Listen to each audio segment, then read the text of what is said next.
Hello to everyone. Good evening to some of you. Buenas. Good morning. Hello, hello. I will ask you to put yourself on mute. I think some of you are not on mute now, because you know how it is when there is many people in the room. But welcome everyone. Nice to see you. We have a very exciting session in front of us with AngelBlock. Before we dig into the session with AngelBlock, I'm going to say a few words. Again, welcome to everybody. I think we have people waiting in the waiting room. Okay, Daniel is controlling it. Oh, guys, please put yourself on mute. Hello, hello. Please put yourself on mute, because if not, okay. So welcome to the session today with AngelBlock. I'm Victoria Gago, co-founder of European Blockchain Convention and European Tech School. Amazing to see you all here. I'm now going to try to share my screen just to tell you a few words about European Blockchain Convention. Probably many of you already know us, but we are currently actually working on our 9th edition of European Blockchain Convention. We're one of the oldest events in the industry, oldest in Europe as well. So I think this is good to have a long track record in the space. It's very important. Again, guys, please go on mute. Someone is not muted right now. Can we control that? I think so, right? Who is not muted right now? Please, everyone, go on mute. Okay, so yes, as I said, we are currently working on 9th edition of European Blockchain Convention. I know many of you have already attended our past events, probably also in October.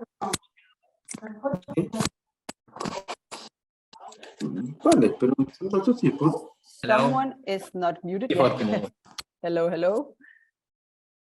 Yeah, okay, fantastic. Okay, just a few more words about the EBC. So next edition is in late October, as you can see here, 24 to 26.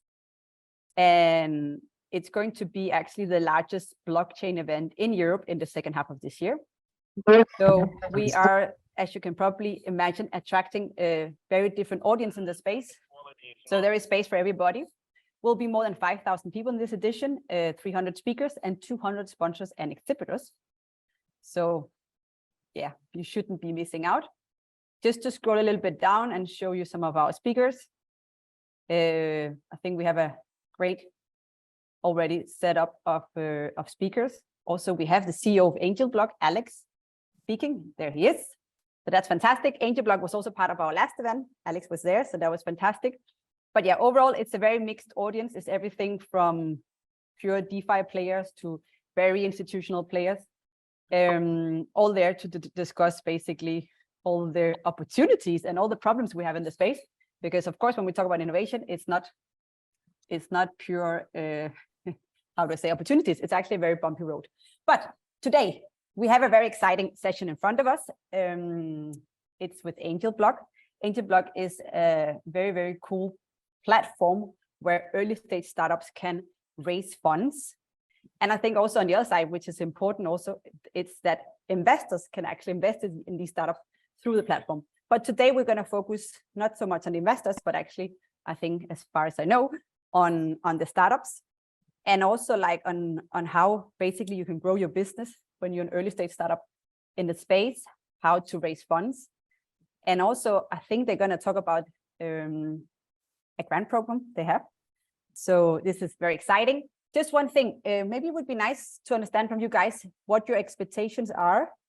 I mean, from the point of view that you are, some of you maybe an early stage startup or thinking about launching a project in the space. What are your expectations for this event? What would you like to understand better when it comes to raising funds in the space to basically bring your business to the next level? So just if you have anything to add in the chat box, write a few notes. So also now I would like to present the two speakers of today, which is Marcin and Marcin. Yes, fantastic to have two Marcins in this studio. So we have Chief Product Officer and CTO. So please take the stage. And I'll be here also helping a little bit with the questions at the end of the session. So also please keep some exciting questions for this session, but you can also share them throughout the whole session. So hi, Victor. Thanks, Victoria. Welcome. So I'll be taking over. So guys, I see some activity on the chat today in front of us. We have we've prepared very juicy session filled with content, lots of theory, but also practical implications, industry examples from blockchain, but also other well-known startups, and we'll be talking in reference to the AngelBlock itself. So please, as Victoria mentioned, write on the chat your expectations. What do you want to learn? I won't be able to address them all, but I'll try to highlight some of them. And stay focused throughout the session. It's going to be 45 minutes and then 15 minutes to answer your questions at the end. So yeah, take your pencils, make notes, highlight what was especially interesting for you. At the end, I'll give you some links to refer some materials and theories I will describe during the session, so you can dig deeper. But yeah, stay focused just to benefit the most from this session. So save seats, prefer registration, investment, word type, etc. Okay, we have also already some examples. So one more comment from me. This session will be mostly focused on the product growth and startup growth. So I'll be talking most of the time. Marcin, our CTO, will take over in some more technical examples where tech goes hand in hand with product development, but also he's here to answer your more technical questions. So yeah, give me a thumbs up if you're ready to start on the chat, and I will be sharing the screen in a second. Perfect. All right, so today's session topic are effective strategies and tools to grow your crypto startup. And what's going to be covered within this session. So first, finding a right problem to solve for your users to ensure a good product market fit. Then how to get your first 101st and 1001st user and why you should focus on those numbers, not the millionth user. How to reach the flywheel effect within your network, within your product, that will lift your product and ensure constant growth. How to optimize best UX delivery. That's really important in all the products, considering the quality of startups and applications that already exist on the market and you want to compete to. And how to ensure feedback-driven iterations in Web3. Those are all the topics we're going to cover today. So a few words about us. So I'm a Chief Product Officer. I'm working as an advisor first and full-time with AngelBlock for over a year now. I've been working with Silicon Valley startup Earnity, and before that advising as a product manager, Scrum Master, advising many startups from crypto space as a member of 10 Clouds software house. And Marcin has even more impressive experience. Marcin. Thank you, Marcin. So my name is also Marcin. I'm the co-founder and CTO of AngelBlock. And in past, I was also contributing to 10 Clouds as Marcin. So I was head of blockchain there. I created a whole team from scratch. I worked a lot on education for fresh software engineers. I was hiring and growing the team, and with most prominent members, ex-10 Clouders, I get involved into AngelBlock and created a whole team there. Thanks a lot for the introduction. So let's dive into first topic. So find a right problem to solve. So I'm sure many of you already heard the critical point in growing and starting your startup is actually to find a right product market fit.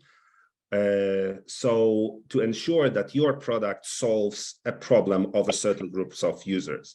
And there are multiple inspirations where you can, and ways how you can find an inspiration for an idea. I'll share just some of them with you right now. So first, find successful startups on an early stage.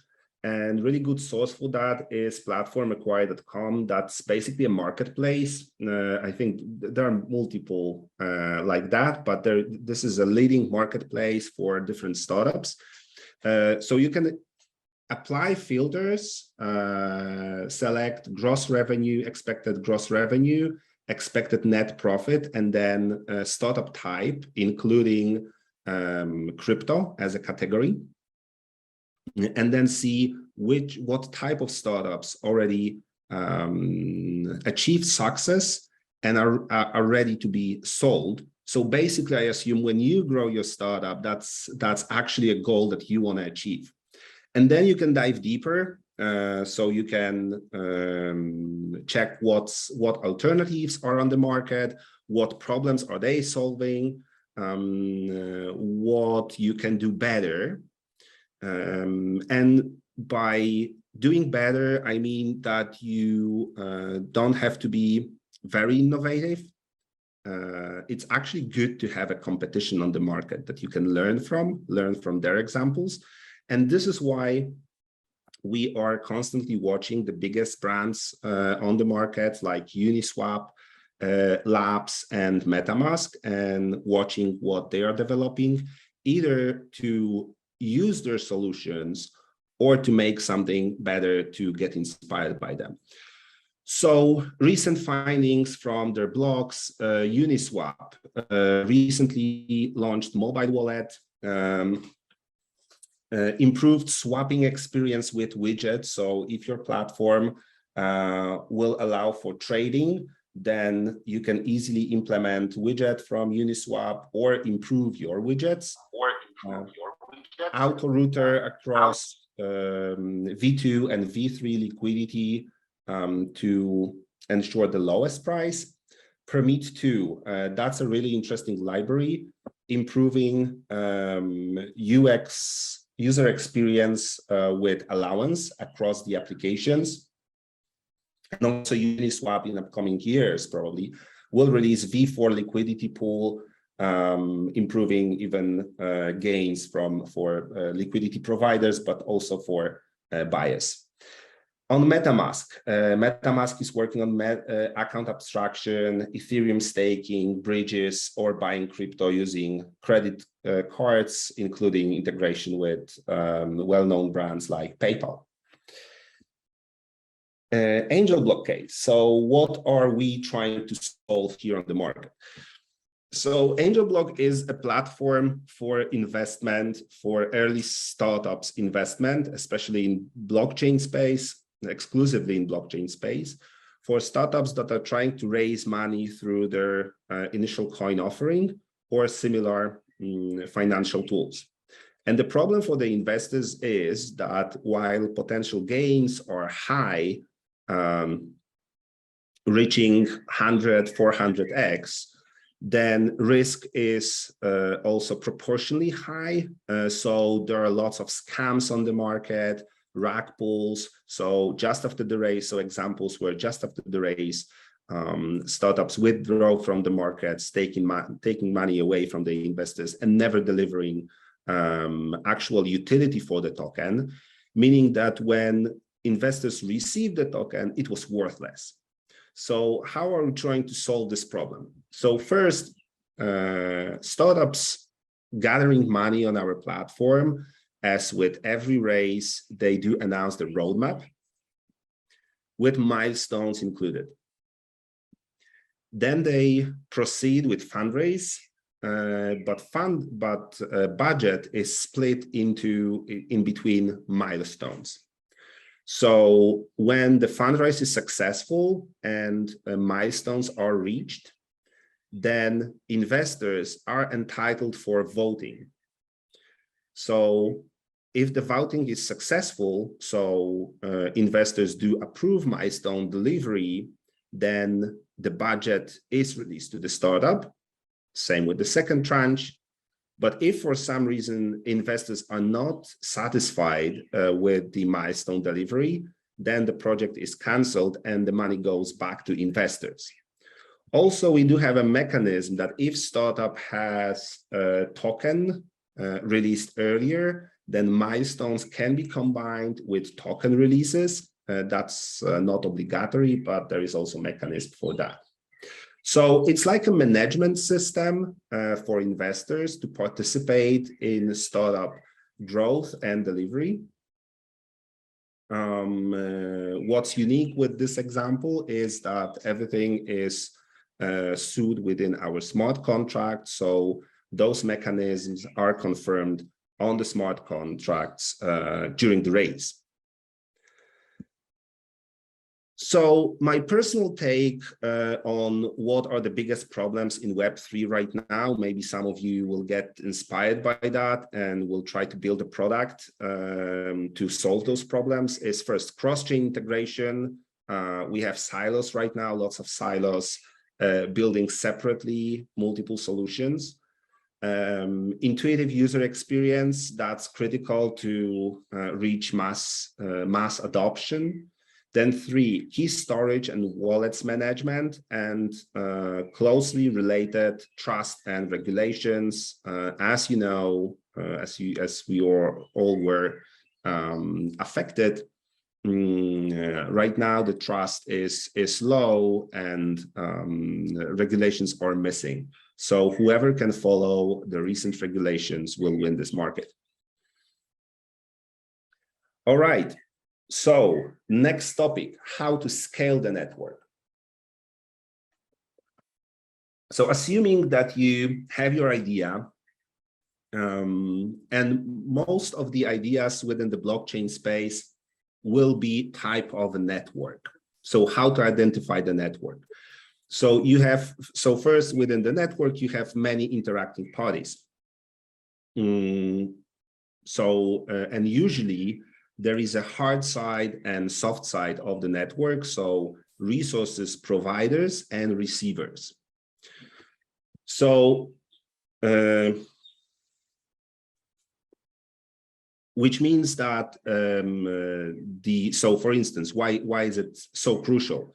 So just imagine Facebook on its early days without posts being created, and imagine that you log into an empty system, to an empty social network, and you see no posts to interact with, then it's simply going to churn. So this is critical for networks to ensure balance in between those both sides. That's a first stage of network growth up to reaching the tipping point. So this is called cold start usually. Then once you have a tipping point, so you have enough interactions, then the network will grow on its own. Mostly, not 100%, you still must ensure new users flow or somehow incentivize them to interact within your network to grow it. But since you reach a tipping point, then you have an optimal number of interactions. So then there is escape velocity period until you reach the ceiling. And the ceiling can be critical for you. It can be either infrastructure limitations or you basically depleted your go-to group, so your potential users. And then the question is if you're gonna still find a new market to grow, or you will reach the plateau or decline. I'm referring here to a cold start framework written by Andrew Chen, one of the prominent partners in A16Z. So really recommend, I really recommend his book. Let's move further. So that's why, and in that book, you can find few tips on how to reach your first, 101st and 1001st user, how to ensure that your network won't decline. But first, to make sure that we all understand what are the implications. So let's try to identify hard versus soft side in many well-known brands. So YouTube, write on the chat, what do you think? Who is the who is the hard side on YouTube? I'm trying to see the chat now.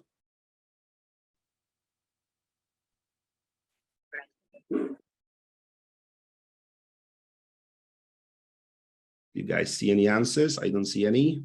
Yeah, no, yeah, there is several questions. I mean, we can take them afterwards. One was just asking quickly, what was the name of the book again? Oh, that will be in resources. But is there any answer trying to guess who's the hard side in YouTube?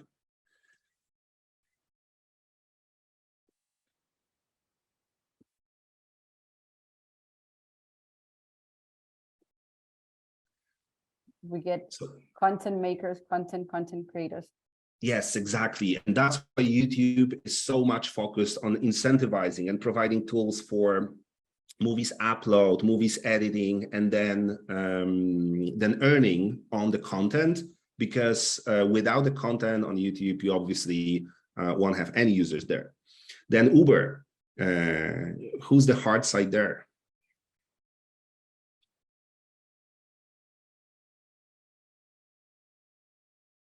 Cars, drivers, the driver. Yeah, exactly. Drivers, cars.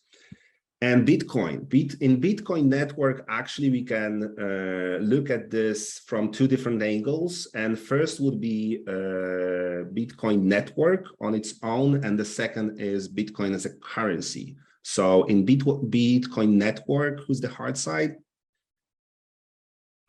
That's gonna, I'm guessing that you guessed well, it's validators and node providers. While when we think about currency, and this is very important for every token that you're going to release to the market, those are obviously buyers or liquidity providers. So so here we're talking about interactions in between two sides. Obviously, one person and one user can be on both ends of this equation, depending on the day or different market conditions, but it's really important to identify those sides and incentivize hard side at first. Second clue on how to scale your network is to focus on atomic networks. And first example I'm going to give you is Tinder. So Tinder at the beginning started at University of South California, just focusing on one single university to improve their product. Then they scaled to other college campuses, reaching entire LA district at some point, and then obviously countries and global dominance. So that's the second point. So you don't build your product for everyone at the beginning. Try to think about atomic networks where you can implement your product. And another example is something I'm sure you are all familiar with, is Slack. Slack, by the way, as some of you know, started as an internal tool and then was transferred to other Silicon Valley startups as an internal communication tool. So basically, as you know, Slack as an internal communication tool is focusing only on atomic networks, right? So it's from company to company, not across. And this is very useful model. And then the third example and theory I'm going to refer to, and that works on the early stage startup, but also in other stages, that will be product-led growth. And product-led growth promoted mostly by Elena Verna. So good example on how it works is Miro as a collaboration tool. So for those who are using Miro, there is a free free access up to few projects. So whenever you want to make an interactive workshop and engage some of your participants on site or especially remote, then you can create a Miro board, invite them for collaboration. But whenever they will want to organize something similar, they will create their own account and invite their friends or colleagues, work colleagues. So basically, it's like a vampire mode where product itself drives development. So people inviting people. And the simplest example of that is obviously word of mouth. So any referral system, paid referral system. So that's also part of the product-led growth. So second tip is consider what type of vampirism you can have in your network. A bit more to that. So product-led growth is third pillar to add on top of marketing-led and sales-led. You cannot live without it. So you have to build your marketing team, you have to build your sales. On top of that, you can have product-led growth. And the difference is in acquisition, monetization, and retention. So let's focus on sales-led. So basically for acquisition, sales outbounds for new buyers, goes for conferences, reaches for new contacts, etc. Monetization, that's closing the contracts, that is onboarding a new customer. And retention is presenting value. So it's like customer success departments, etc. While in product, in comparison, so acquisition, it's users acquiring new users. So in referral system, if I have a satisfied user, then I can prompt this user at some point, do you want to get a reward? Do you wish to recommend this product to another user? Or as a Miro example, that's basically the core of the product itself. Monetization, so drive self-serve purchase. So when I'm satisfied user, I want to use Miro more, I want to create more projects, invite more people, then I reach a free tier barrier. And at some point I need to purchase the product. And retention, user triggers more usage. Usage triggers more usage. And again, AngelBlock case. So first, hard side. Our hard side are obviously valuable startups, promising startups that will bring benefits to the investors. And that's why right now our startup grant program, volume 2 is live. You can go to angelblock.io/startups tab and then apply for a grant program. You can find more details there. And through grant programs and other sources, we already have 2 promising startups listed. SolarX, which race starts next week, and Delta Prime, which will raise funds throughout our platform in following months. So I highly recommend to look at them. And what's interesting, so that's one of the notions, factors we consider when deciding if to onboard project. So basically, if project has a supporting community. Because when they bring community to AngelBlock to invest in their token through AngelBlock, some of them will stay with us, will support AngelBlock, will invest in further raises. And how to build a community. So I said, focus on the hard side, but obviously the one doesn't go without the other. So you still must build your soft side, so investors, supporting community, etc. in AngelBlock case. And a good example, obviously, we do have an active Twitter accounts, Discord channels where we constantly respond to our community questions. An interesting tool within Web3 is Zilly. And I will try to show it to you right now. So this is Zilly AngelBlock account, and users will have, after connecting the wallet, so registering to Zilly, user can complete challenges. And we have challenges like follow us on Twitter, join us on Telegram, subscribe to our newsletter, or announce, share with your community our first raise with SolarX. And then after each sprint, I think we are within first sprint right now. So winners of the sprint will get a reward. So it can be airdrop, it can be NFT, it can be our token, or any reward that you have at your disposal. So let's move on to the next topic, and I'll just restart the presentation. So the next is, okay, so you have your idea, you know how to grow your strategically how to grow your network, focusing on the hard side and the soft side. So now you need to deliver the product. And this is critical, especially in Web3 space, because UX is very much limited and dictated by technology. And technology from the beginning was not very intuitive to an average user. So whoever has better UX wins on this market. The problem is that obviously sometimes best user experience requires lots of development. So the question is how to achieve and deliver best possible UX in timely manner.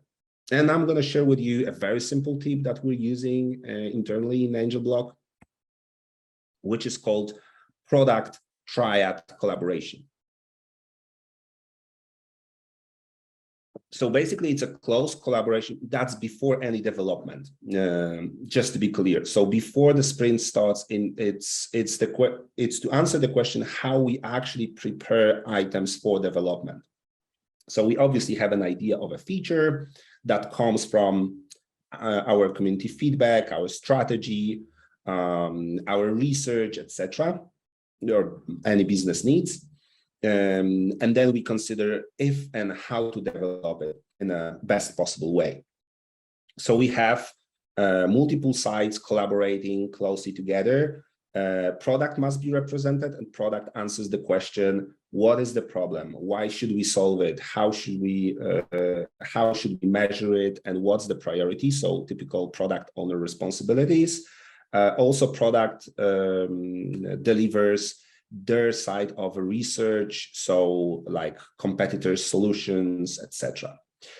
Design thinks about best possible user experience, usually working in Figma prototypes, but also with the research to validate initial ideas. And engineering represented here by Marcin, but we also do have front-end engineers participating in this process directly. They do think on what technology use, so what's available on the market, what's the implementation, or what is the technology requirement to achieve this feature. So this is responsibility split, and how we do this in practice, that's trivial, guys. So first, product defines the problem, and yes, obviously I'm using Jira tickets to describe it. Then design, then we have a meeting. It's a weekly meeting when we discuss new problems. So week by week, design prepares design in Figma, which we then discuss, and engineering provides constant feedback regarding feasibility and technical requirements. And also recently, that's not limited to those three roles. If you need to add someone because of your business specifics, then you can add someone. So recently we started inviting legal representatives just to have a instant feedback if we are aligned with regulations with all the features that we plan. And tools that we're using, it's, as mentioned, Jira, Figma. It's a weekly meeting and additional research conducted by discovery team members and product triad, or fourth already in our case.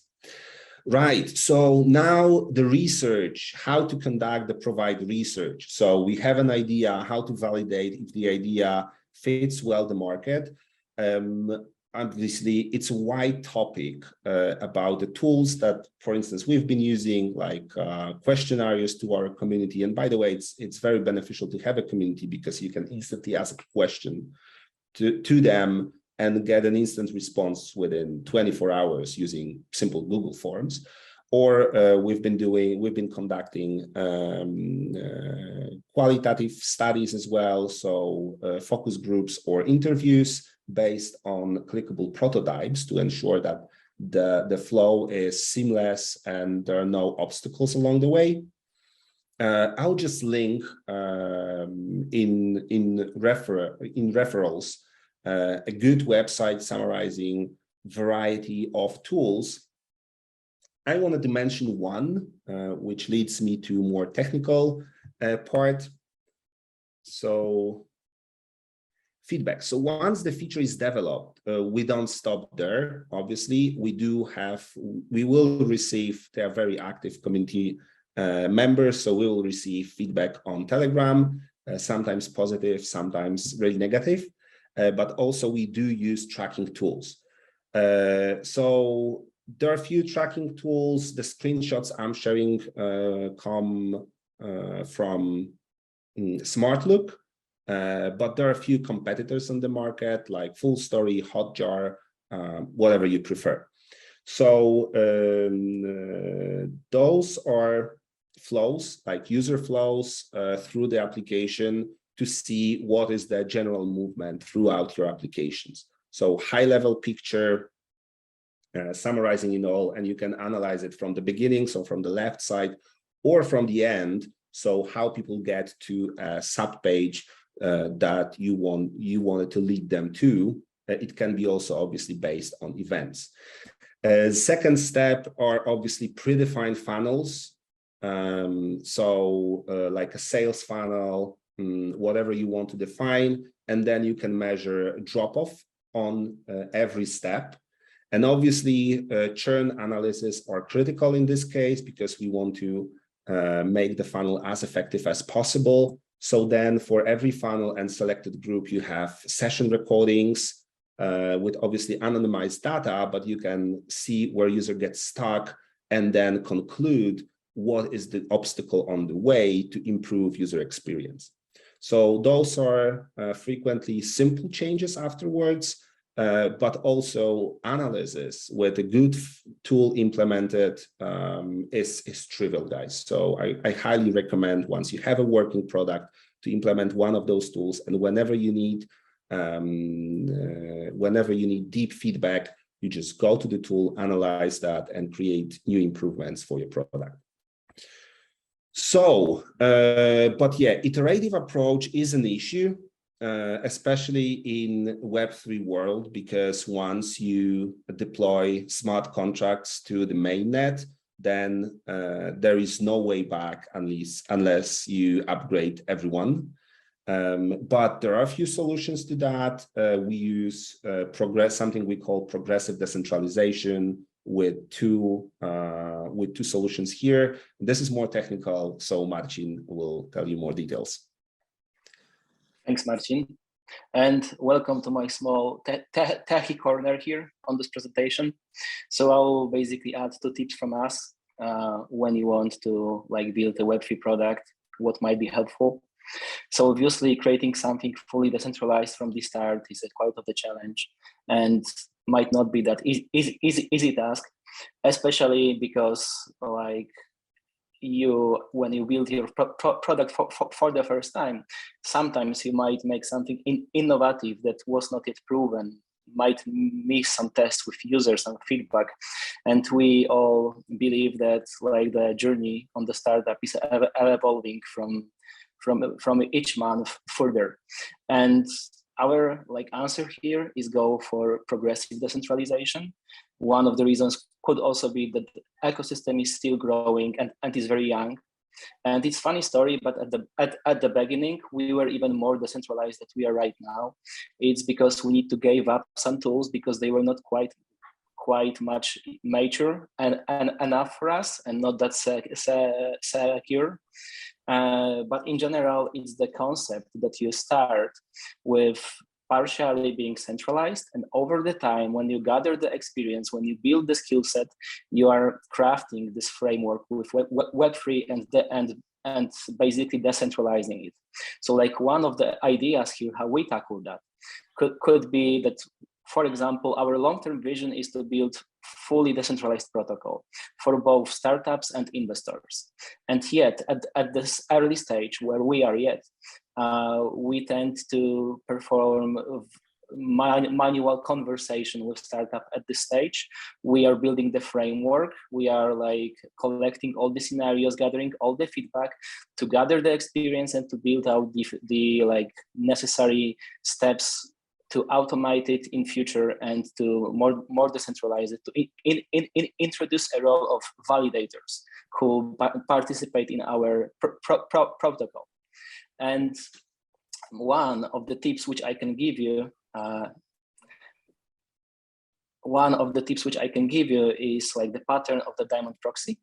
It's quite, I would say, specific, opinionated, and advanced pattern, but it allows you to introduce a smart contract which can evolve over the time, add features, modify them, or even remove. And at the point of the time when you are completely satisfied with the shape of your application, you can transition it to something called complete diamond, that you are taking out the functionality of upgrades and they are no longer there anymore, and your smart contract is final. And this can happen over the course of the years when you are adding more and more features, because I believe that you cannot create something huge like Google from the day zero. Like it needs to like happen over the time, and you might choose different strategies here. That's one which we use for us internally. It's a little bit tech savvy, but I'll maybe cover that when I have more time. I will not try to break this presentation into switching to tech right now. So going back to you, Marcin. Thanks. All right, so that's actually the end of the presentation, but I promised you to give you some more links to other sources where you can expand each and every topic I was talking about. So feel free to make a screenshot for those who are asking about the cold start problem and other theories. It's much more than that, so I highly recommend reaching to those sources.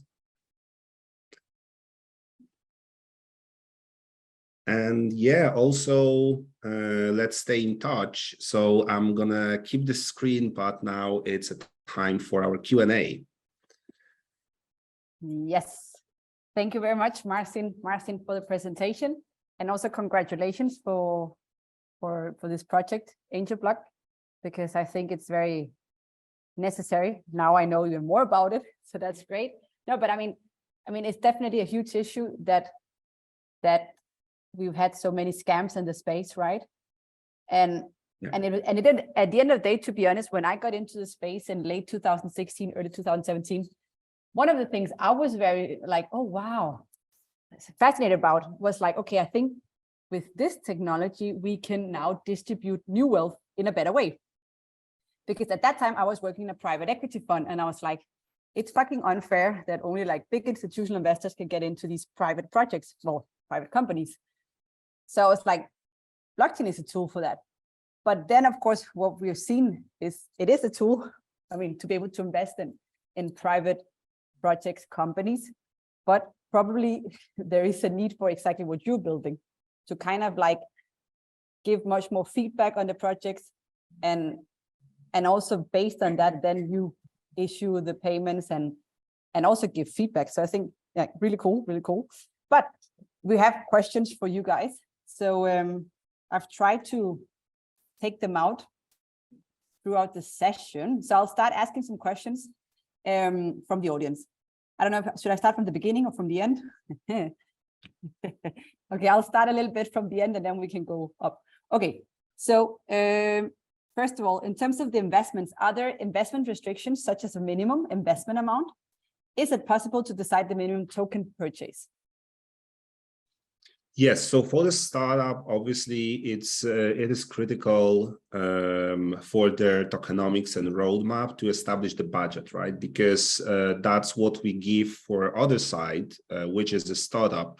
If you have successfully fulfilled your fundraise, then you can somehow plan your budget from milestone to the milestone. And if you'll be delivering milestones, then obviously you'll get the budget.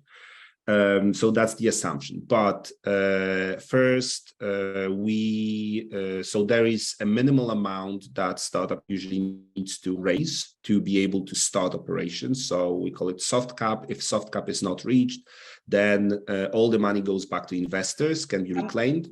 How much is that, or does it depend on each That project? depends on the startup. We leave complete freedom to the startups and allow them to decide. There can be no soft cap, for instance, because let's say that there are other raises outside of the platform, outside of the AngelBlock, which ensure the basic operations for the startup. So that is also an option. We give complete freedom. In terms of ticket sizes, it's also mostly up to the startup, but we want to promote our active community members who either participated in our growth or do hold our tokens, Tolos token. So Tolos stakers will have access to higher access tiers, higher tickets, and early access. That is also beneficial to the startups because on the other side, we do have institutional investors that we work with. They do own, they were invested in AngelBlock or with AngelBlock, so they do hold a significant amount of Tolos tokens, and they want to invest through AngelBlock, seeing it as a safety investment. Therefore, also they bring a budget for our partners listed at AngelBlock. Very nice. Okay, next question is a very quick one. Does the startup need to be a Web3 startup, or can it come from another industry? It does have to have token at some point. Right now, we're focusing only on this industry just to prove our concept and idea, and then potentially we'll expand to other industries as well. Okay, fantastic. So here we have another one. Okay, based on your opinion, what are the main differences, if any, when presenting a project to seek investments between conventional projects and blockchain projects? That's a hard one. So I would say that there are core ingredients of a successful startup that doesn't change across the industry. I would say from the inside, something I didn't mention is certainly the team and ability to build a successful team for the future. And this is also what in our investors, that's something that comes from our study, do take into consideration when making an investment decision. So who do you have on board or who do you plan to acquire is very critical. In terms of maybe on the other side, what's very specific to successful Web3 blockchain startup, as usually there is a token somehow included within the roadmap. So right tokenomics.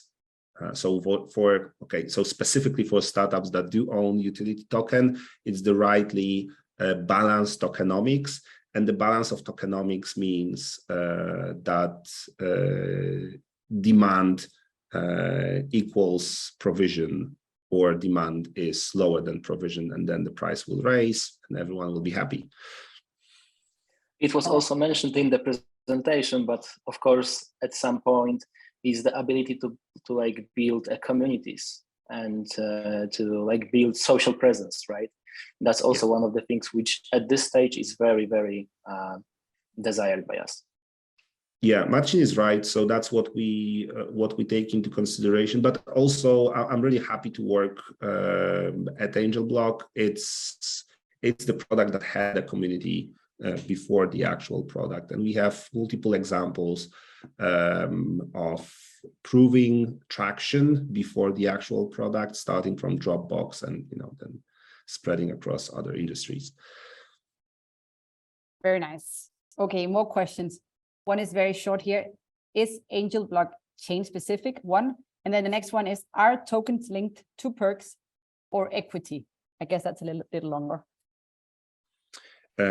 So first question is, right now our smart contracts are on Ethereum mainnet, and we will slowly embed other networks, starting probably from other EVM networks, but also we do have planned integration with A0. I think I can announce it because the official announcement will go in following days. So we'll be integrating with A0 network, providing fundraising for startups, gathering funds there. So and it will be the desired state obviously will go step by step, but the desired step, the desired state is to allow fully cross-chain fundraising, which means that you can both invest from multiple chains,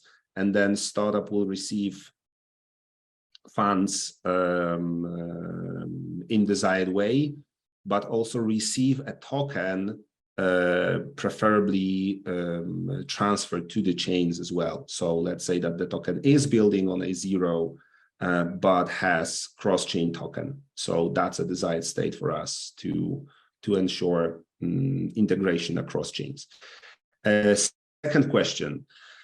Second question is that we focus on utility tokens, not equity.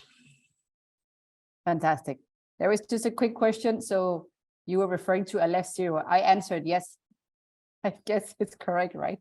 That's right. Just in case I was saying yes without having the answer. Okay, so you were referring to a left zero. Good.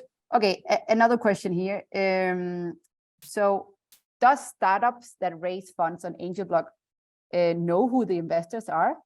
And can the startups establish contact with them? And also, who are the investors who invest through AngelBlock? Is it retail, institutional? Yeah, so a bit more. Is there like any contact? Can you kind of like get support and connection with your investors? And also, what type? Is it retail or institutional? Yes, so that is a huge problem of anonymity within the open ecosystem that Ethereum mainnet is. So obviously, Ethereum wallet addresses are known, of the race participants are known, but also regulations come into the place in our case. So basically, all the set of anti-money laundering regulations that we do follow oblige us to identify race participants investing above certain amount of money. So we do ensure that QIC process is checked. Therefore, if startup needs to identify their investors because of local regulations, we can allow for that, depending on local regulations of a startup.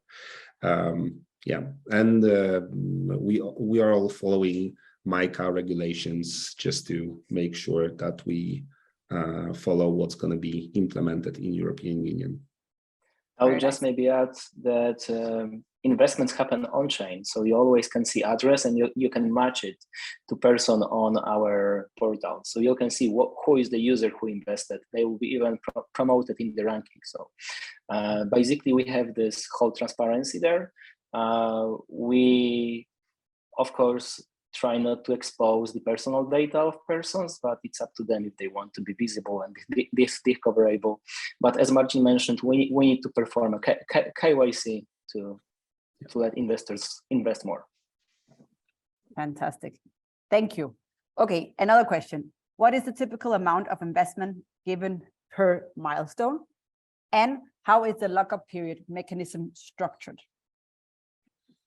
Mm-hmm. So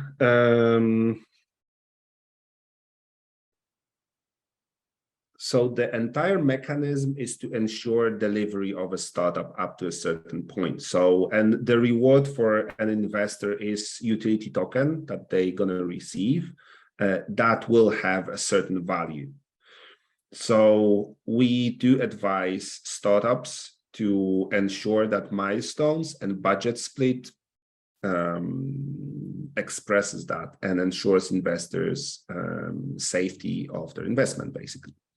So this is how it's structured. So let's say that startup is on early stage and the race is to conduct TGE and provide enough features to ensure a utility for the token. So then milestones must reflect that. So there is a minimal lockup. So minimal lockup period can be, so first milestone can be actually conducting a successful raise. But then it doesn't mean that the startup will get all the funds just after the raise, because then they will need to continue with further delivery. Very so nice. And right now we judge it case by case. I didn't answer the previous question, sorry. So there are both retail investors. So we open the ecosystem for everyone to invest, but we incentivize VCs and major players having bigger budgets to participate within investments as well. So it's B2B2C actually network. Very nice. Cool. Okay. Another question here. So they're asking for your opinion. AngelBlock's opinion on the state of the private VC angel investor market. Are they holding back? If so, when will they likely become more active? That's a question as old as Silicon Valley itself and history of investment. So it surely brings some benefits because major players can provide enough budget for a long enough runway to prove the business idea without the crowd, so without the crowdsourcing and larger community. But on the other way, it would be great to have more dispersed investment, and big whales can strongly shift startups' growth in unwanted direction. So all depends on who's your VC, who's your investor, and what's your model. I'll also add, because I had some experience in the past that I know that often VCs tend to invest in the things which they understand. And this is completely new sector for many of them. And unfortunately, many of VCs resign from investing in crypto because they don't feel like that well in the unknown waters. And this is also one of the problems which we try to fix, to basically bring more education, bring more understanding and more transparency to this. So hopefully, like in the future might look better than it is right now, but there's this fact that many of them are hesitant to invest in crypto at the current stage.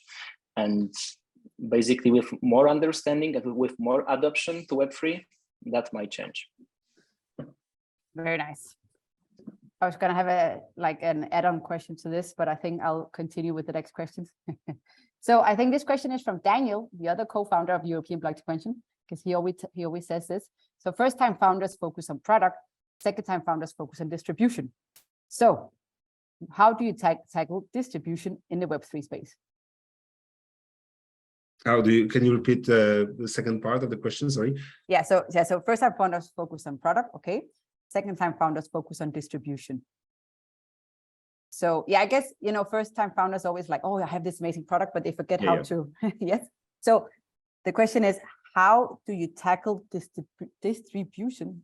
Oh yeah, how do we tackle distribution? In the Web3 space.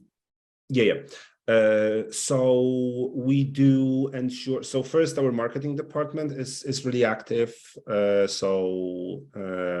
We do speak loudly about AngelBlock and our plans. So this is one of the channels of distribution. Second is active community. Third would be the program for institutional investors. Yet another one is the grant program and our conferences attendance to acquire promising startups. So quickly summarizing all the efforts that we're doing, but it's a lot. Very nice. Okay, so how does Web3 marketing differ from Web2 marketing? Web2 marketing, yes, that's the question.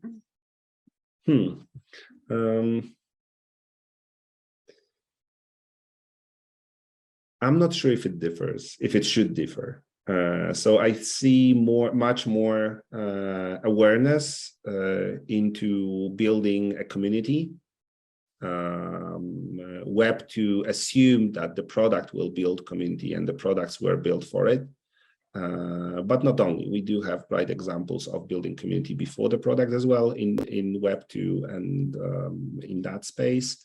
But yeah, exponential rise of Discord channels, Telegram channels for the products, etc. That's something that came with Web3 development for sure. But it shouldn't be heightened only to this market. This would be an interesting question for our marketing team for sure to answer, dive deeper. Yes, definitely. Okay, another question here. Information on current trends around safe seed rounds for infra and DeFi projects is helpful. And then it says, preferred registration type for Euro investment is where, what type of org, etc. also helpful. Should I repeat? Yes, please. Okay, yeah. So this person would like to have some information on current trends around safe seed rounds for infra and DeFi projects.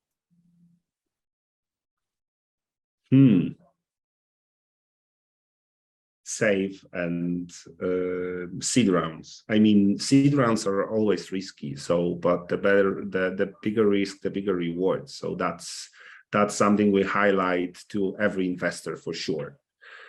So seed round is usually for the startup to embody their idea, right? So they do have idea, they usually don't have traction. So my answer would be seed rounds will be always riskier than investment in proven products. Now, what is safer? Well, something that I mentioned, I think what I take into consideration, and that's what we take into consideration when evaluating startups coming to AngelBlock, because we work with seed round startups as well.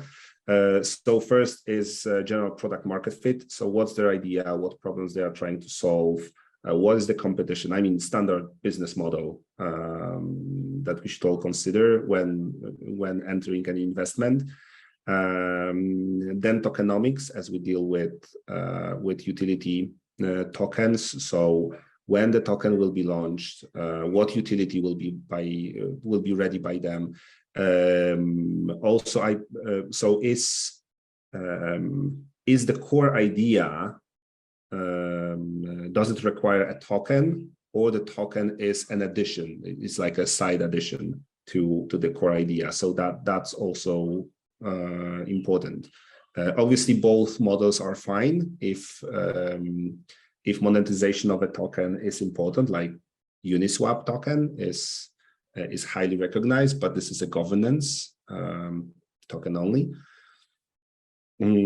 So that's what I take into consideration. Team members, as I mentioned. Yeah, so very nice. And judging by those factors, I think we should all consider when entering any investment, and that's what we list on AngelBlock platform. So That's what startups must describe first to validators and then to investors before actually they raise any money. Perfect. Okay, so it's another question on marketing. How to get around marketing restrictions? Most platforms raise a flag as soon as crypto is mentioned.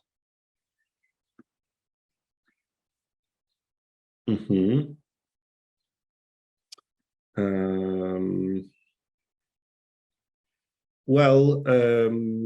So yes, that is an issue for sure. And this is an issue dictated by the fact that crypto didn't reach mass adoption, right? So I think like 2%, X% of the people right now globally have been using cryptocurrencies. So if we're talking about majority, yes, that is true. It's hard to convince those who were not using crypto before. So it's much easier to operate within the space of experienced people. And that's what we're doing in AngelBlock, right? So our product and our marketing is reaching out to people who were investing before, who want to continue investing in crypto space, etc. So I would say my answer to this question would be, or my tip would be to define narrow target group within the space and then reach out to them, not to majority. Fantastic. Okay, a few more questions. So how are projects and founders protected from investors not validating the delivery due to an unforeseen pivot movement? Can you change the roadmap at some point and maybe create another milestone with a new fundraising? The answer is yes. So both before the milestone. So we want to enhance communication in between investors and startup. We strongly believe that in the future, in the roadmap of a startup, engaged investor is a huge asset because first they can invest more simply if they trust the business, but also they usually have resources to engage someone else, like maybe they run another marketing company that can serve as a marketing company for the startup for a lower price, for instance, etc., etc. So there are lots of benefits and opportunities from having an engaged investor. And that's why we want to emphasize an open communication between startup and their investors throughout the AngelBlock platform. Therefore, and obviously things do get delayed, market is changing. So our system will allow for roadmap replanning, milestones replanning, and that will include both budget replanning, milestone deliverables, etc. There are strict rules on the voting. So basically, investors. So on the other side, after milestone has been approved or rejected, it can be audited. The voting can be audited, and investors must provide justification of their vote. So if we see that there is a change of hearts because of market conditions, our protocol does not allow for it, and the votes that do not proceed with the protocol because they were fraudulent for any reason, I mean, someone took over accounts or something like that, can be invalidated. So we were thinking a lot about safety switches within the system, and we implemented them. I'll just add maybe 2 cents from technical side to what Marcin is saying. So what he refers to is that we have this built into the protocol itself. So after the investment, each investor is receiving ERC-1155 token, which we call a badge, which he is using later to vote upon certain milestones. If he is happy of the delivered product, if it reflects what they agreed with the startup, and all the potential changes in the roadmap, modifications to the scope needs to be voted by an investor using this badge. So it's part of the governance mechanism which we have built in on the platform. Okay, we are over time. Should we take one last question, guys? Yeah, Yes. let's take one last question. I really appreciate having Marcin with me because as we mentioned at the beginning slide, Marcin is one of the co-founders, so he has this back idea at the same time implementing and finding all the best technical solutions for us. So yeah. Fantastic. Okay, so one last question. Actually, also, if anyone, this is just a side question, not a side question, side comment, because we have now a lecture at European Tech School about staking with one of our professors working at Block Demon. So also, guys, if you want to join that session, you're welcome. But one last question, guys. This is about success fees. Does AngelBlock charge success fees, and what are the basic conditions? So the answer is no. Right now, we do not. We lowered all our success fees just to ensure the product growth. So we don't charge neither startup nor investors for the successful transactions. I think we're gonna go with this approach for a few raises. So that's a unique opportunity. But our entire business model assumes that we're going to charge 5% from the startup after the successful raise, because obviously that's business. And on the other side, once we enter a phase of cross-chain integration, to pay the gas fees across the chains, Tolos will have an increased role. So gas will be paid in Tolos during the investment transaction, and therefore AngelBlock will benefit by increased Tolos price from increased Tolos demand, and also will probably get the fee from the transaction. But at the same time, our mechanism, as it was designed right now, and experiments that we've been conducting, shows that by grouping transactions, we'll be able to provide actually cheaper transactions for investors, comparing to individual transactions made on Ethereum, but also other chains as well.